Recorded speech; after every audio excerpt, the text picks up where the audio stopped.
The psychology of people who hate small talk. You're in an elevator, someone steps in and says, "Working hard or hardly working?" And suddenly you'd rather jump out the window. Or you're at a party, someone asks about the weather, and you feel your soul physically leave your body. For some people, small talk is mildly annoying, but for others, it's actual torture. But here's the question: why do some people physically recoil from casual conversation while others live for it? Stick around, because the answer reveals way more about human psychology than you'd think.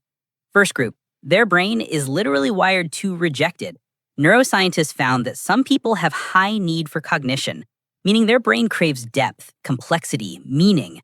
When you ask them, "How was your weekend?" their brain doesn't hear a question, it hears nothing, zero substance.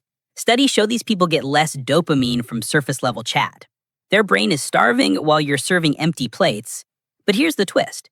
Put them in a conversation about philosophy, ideas, existential dread, anything real, they transform, they light up. They're not antisocial, they're just allergic to conversations that go nowhere. They'd rather sit in silence than pretend to care about your commute. Second group, completely different reason. For them, small talk isn't shallow, it's a performance. And they're exhausted. Picture this: you're chatting about the weekend. Easy, right? But in their head, am I smiling too much? Did I just say something weird? Are they judging my answer? Should I ask a follow-up question now or later? Psychologists call this cognitive load. While you're breezing through small talk, they're playing mental chess, analyzing every word, every facial expression, every pause. And here's the brutal part. Because they're so busy performing, they can't actually be present. So the conversation feels fake, disconnected, like they're watching themselves from outside their body. Over time, their brain connects small talk with stress, so they just stop, not because they hate people, because the cost is too damn high.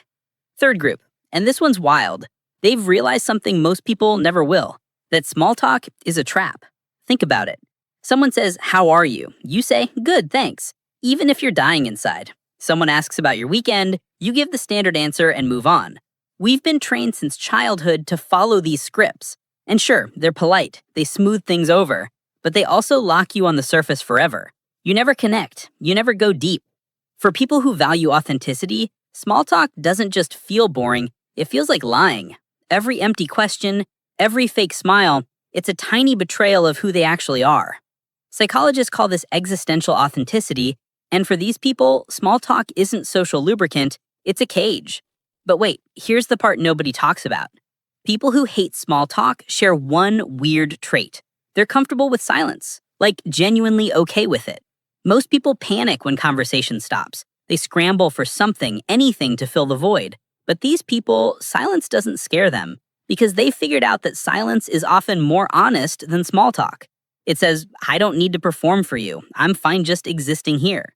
That's rare. Most humans can't handle 30 seconds of quiet without freaking out. Now the stereotype. People assume if you hate small talk, you think you're too smart for everyone else, too deep, too intellectual.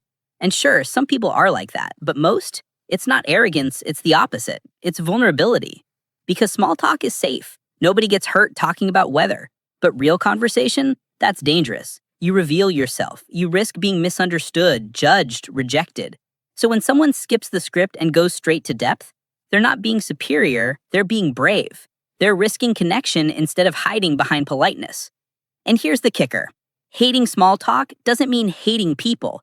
Research shows these people often have fewer friends, but their friendships, way deeper. They'd rather have 2 people who know their soul than 20 people who know their weekend plans.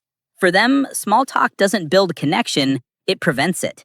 Every minute on the surface is a minute not going deeper. So what does this mean? If you hate small talk, you're not broken. Your brain might crave meaning, or you're tired of performing, or you've seen through the social script and can't unsee it. You're not cold, you're just done with shallow. And if someone seems uncomfortable in casual conversation, maybe don't assume they're rude. Maybe they're just waiting for something real. The real question is, which one are you? And can you handle the answer? If this made you see social interaction differently, hit subscribe. We cover psychology that actually explains you. See you in the next one.